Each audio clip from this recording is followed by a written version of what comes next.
Hyvät katsojat, Venäjän julmasti ja oikeudettomasti aloittanut hyökkäyssota Ukrainaan, joka alkoi siis 24. helmikuuta 2022, on nyt jatkunut noin 400 päivää, yli 13 kuukautta.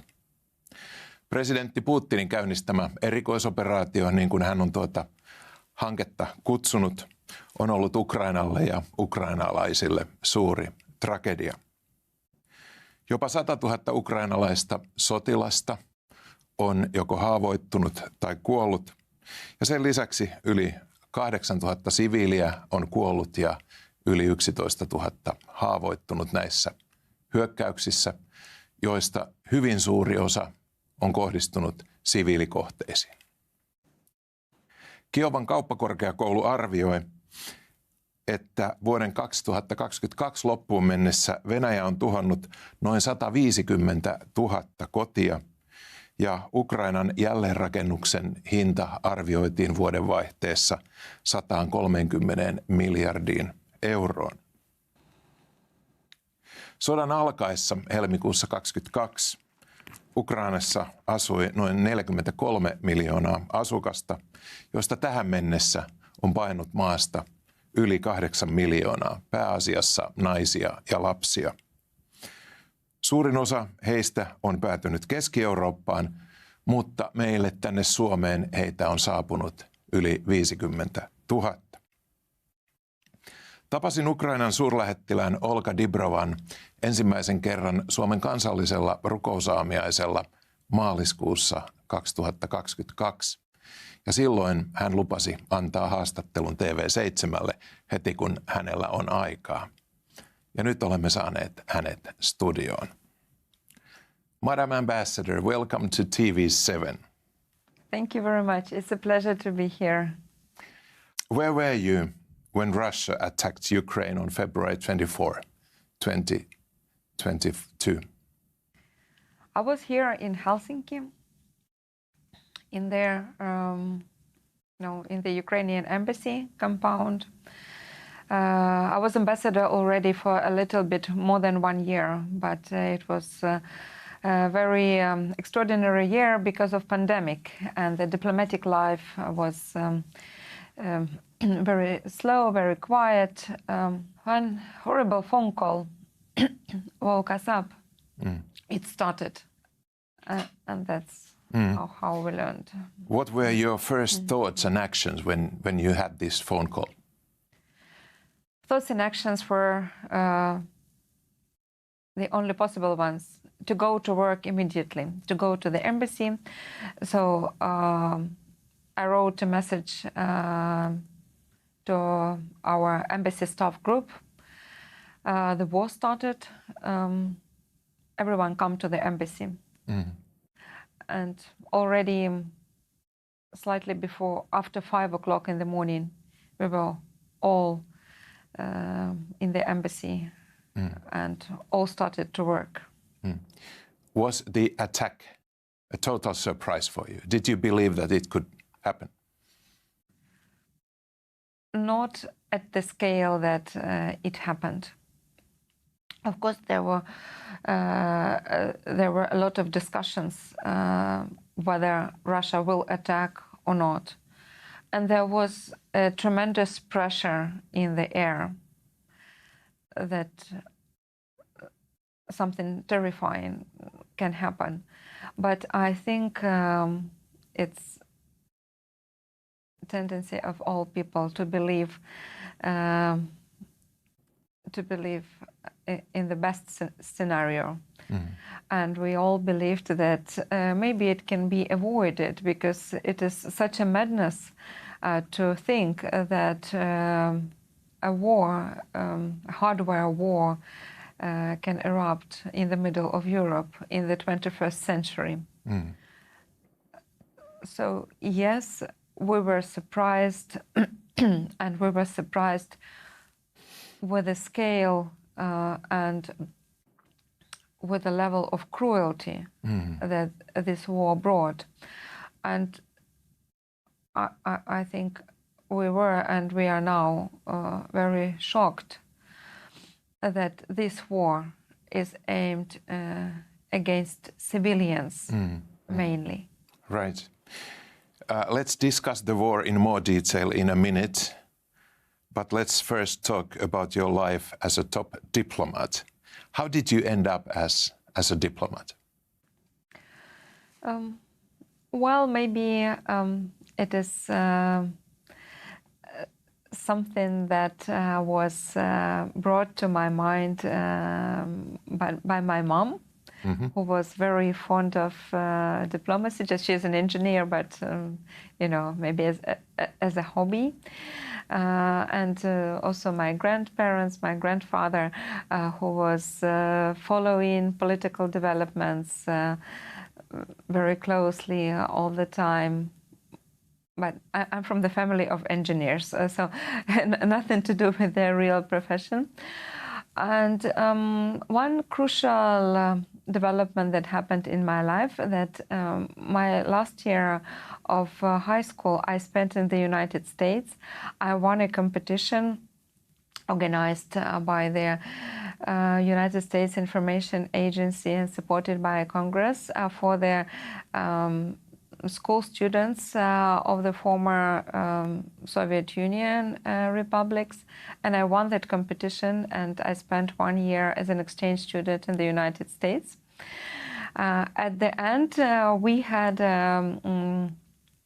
an invitation from that time U.S. President Bill Clinton to the White House, and one person was to represent his or her own country, only one person per country, among more than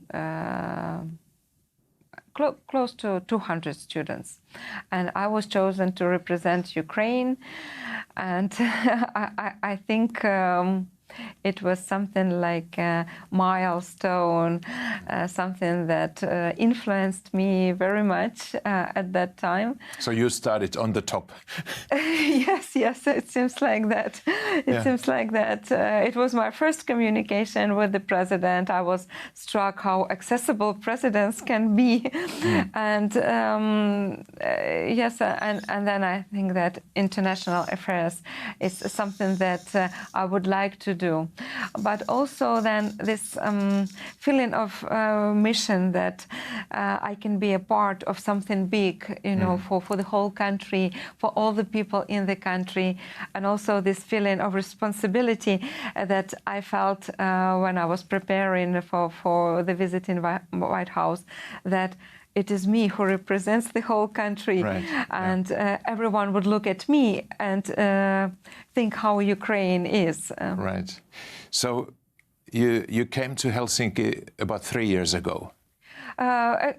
Yes, 2 years and something, not Okay. yet 3. Okay. So Yes. where did you serve before coming to Helsinki? I served twice in Turkey because I'm a graduate of Oriental Studies Department in the Kyiv National University of Taras Shevchenko, and also journalism, by the way, but I had 2 majors. And Do you speak Turkish? Yes, and I speak fluent Turkish, and I think that's this fact led me to serve in Turkey for 2 times. In Turkey, sorry, for 2 times. Yeah, they recently changed their international name from Turkey to Turkey. Yes. Okay. Exactly, but in Turkish it has always been Türkiye. Okay. I got it. So how has it been in Helsinki? Was it your choice to come here, or were you just sent here? Well, it was a surprise proposal by that time foreign minister. Somehow he thought that I would be I would suit good to Finland and Finland for me. So it was a complete surprise. And has it been a good fit for you? Yes, that's what I wanted to say, that it's really best. I'm so happy to be ambassador to Finland. And first when I came, I found really quite a few features in Finnish people that are very close to me. And first of all, this is honesty. You know, even before I came to Finland, I started to learn Finnish. My plans were a bit disrupted by the war, but I do continue, and I will progress, I promise. So next interview will be in Finnish? At least part of it. Okay, very well. Yes, and but when I started learning Finnish in the application that I used, the quite recently used example was that Finn is always honest.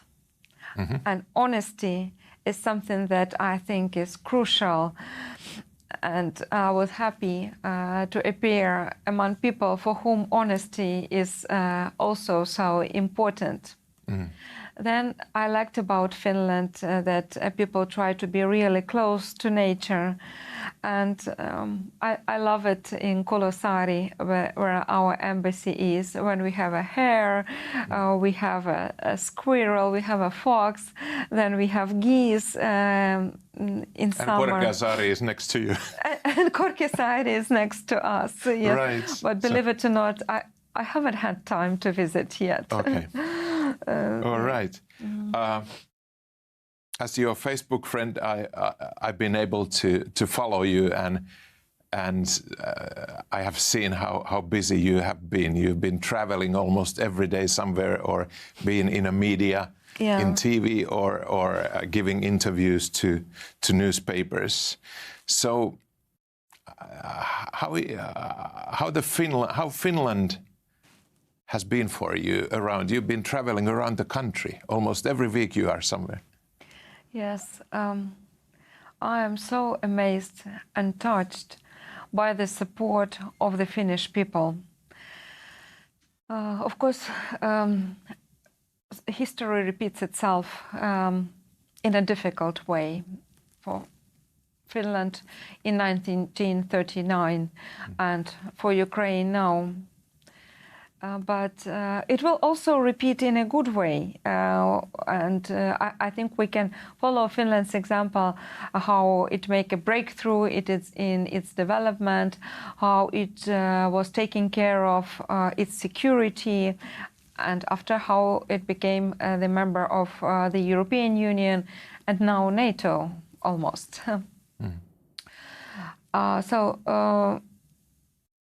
And you know, these similarities that we have, they really made Ukrainians and Finnish people like brothers and sisters. This is really somehow surprising, but to be honest, before the war, most of us Finns, we didn't know much about Ukraine. Yeah. We didn't care. It was kind of one of those countries that haven't been close to Finland. But suddenly, I would say overnight, so your cause has been our cause. And understanding that you are, and as I spoke with Yevhen, so you are talking about brothers and sisters. So it's kind of a deep connection between people. Absolutely. You know, for us, Finland was the country of Santa Claus. Okay. And when Finland was coming into discussions, it was Lapland. But now, first of all, Finland is the country of tremendous support for Ukraine and tremendous compassion. I had so many Finnish people crying with me over past year and then smiling with me.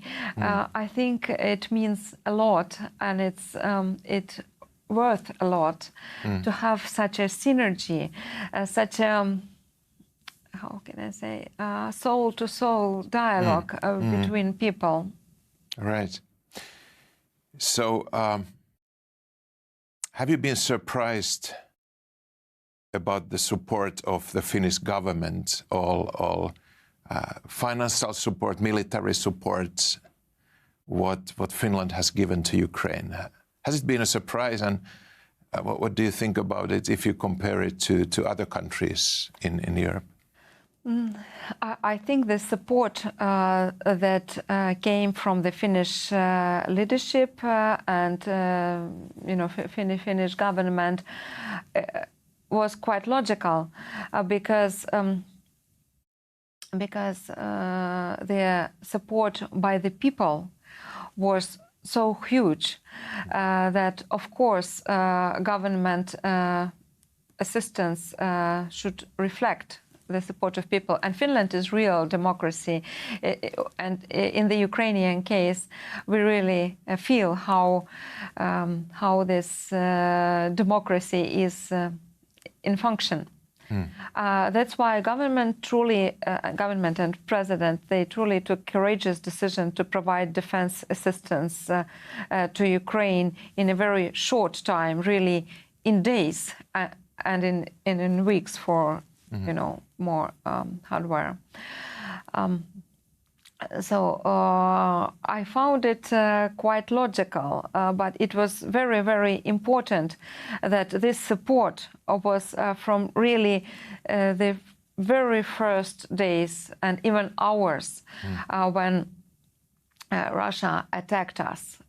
Finland never waited for long, like maybe some other countries in Europe. And I will never forget that President Niinistö received me already on the second day of attack, on the 25th of February, and it was very important a sign of support and very important moral support also. Right.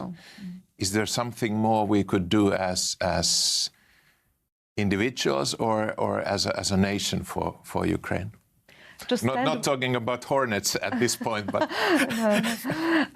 to stand with Ukraine until full victory. And I continue to say that this victory will be our common victory as we stand shoulder to shoulder together. So we need that your belief also in our victory continues, and that is as strong as it is in Ukraine. I think the belief among Ukrainians that we will achieve full victory, liberate all our land is close to 100%. And also we need from the Finnish people continuing care about Ukrainians who had to flee to Finland, and also the continuation of Finland being so active on the international arena in promoting our common values, in promoting rules-based international system, the principles of peaceful coexistence. Finland has done a tremendously good job in it, and we need you to continue till the victory of Ukraine and our common one, and also till we ensure security and security guarantees for Ukraine and the world. So really, it is not repeated. Right. How do you keep yourself sane and capable of performing your duties in these challenging times? When I see you, you are always smiling. I think the first in one of my first interviews, when the large-scale attack started, I said that the wars are won by spirit, and it is still so. I believe so. The support of the family is very, very important, and we do sports. Also to keep up. The support of the Finnish people was extremely important, and the level of compassion, these words that you have just said, that Ukrainian cause is our cause. It is heard everywhere, and it gives the feeling that we are not alone in our fight. And with such a tremendous support that we have in Europe and even around the world, we believe that the only option for us is to win. Right. Yeah, and also hope for peaceful future means a lot, and plans how we will live our lives after the victory. Right. And prayers help a lot. We'll come to that a bit later. But may I ask, have you lost any friends or loved ones in the war? Well, not among family members or friends, but among colleagues. Yes, unfortunately. And quite recently we had a very tragic news that 2 students of my mom, who used to be a teacher, were unfortunately killed. Sorry for that. And sorry for so many lives lost. Yes. So many futures lost. Thank you. We are approaching Easter, the most important season in the Christian calendar. How is Easter celebrated in Ukraine? Easter is a big holiday in Ukraine. It's a big celebration, really overwhelming among Ukrainian people who are largely Christians. And night before Easter, the resurrection night, you can see so many Ukrainians going to church. When you come out of your house, going to church, there are people at night everywhere. And people go to church service. And there is a tradition that we bring Easter cakes to the service, for the blessings. And of course, the main part is the service itself. It is such a joyful time when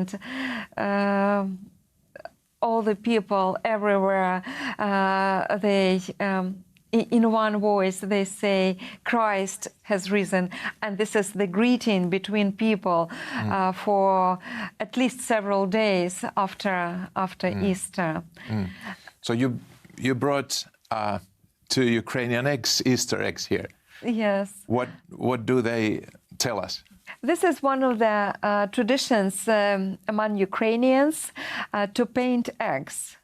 And this is not just simple painting in one color or another. It's a centuries-long tradition to paint these ornaments. And there are myriads of different ornaments and of different colors.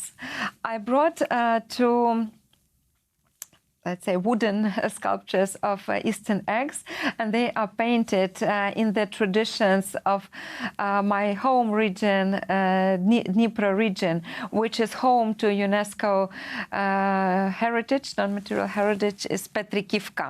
So these flowers, they are very unique, and this is just one of the ways to paint Easter eggs. What does Easter mean to you and your family in general, and now in Finland? How are you going to, or what are you going to do during the Easter? Well, Easter means that life wins over death and light wins over darkness. Actually, it's amazing how these words came to me, but from the beginning of the attack, I think I live with these words, that light wins over darkness. And this Easter is also a hope for peaceful life, for really victory, that God will end this war. Like you said, this is our belief. This is exactly what I was thinking about when I was preparing for our interview. I know that thousands of people who are watching us have been praying for Ukraine during this war, from the first day, maybe some of them even earlier.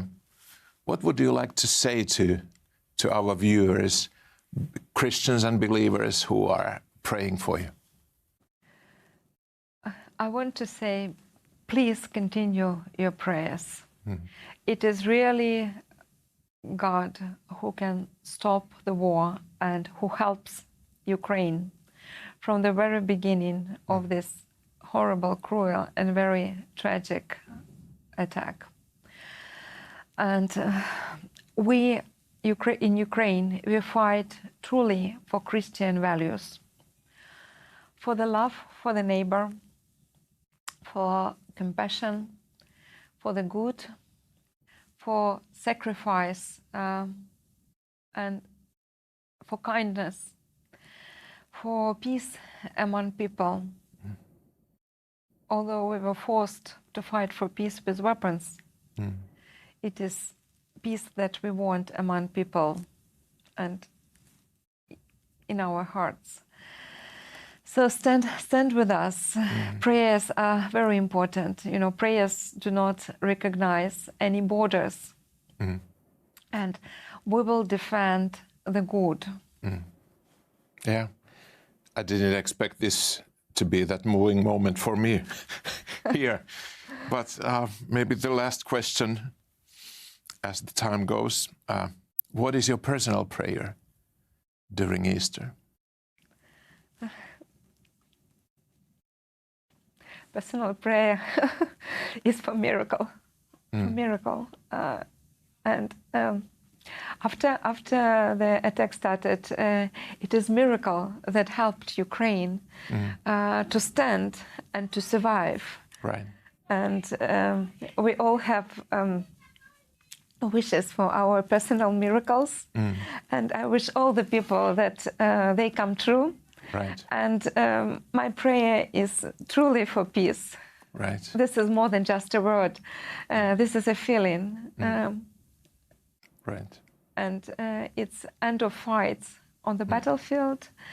And it's peace in Ukraine, in Europe, in the world, and in our hearts. Thank you, Ambassador Olga Dibrova, the Ukrainian ambassador to Finland.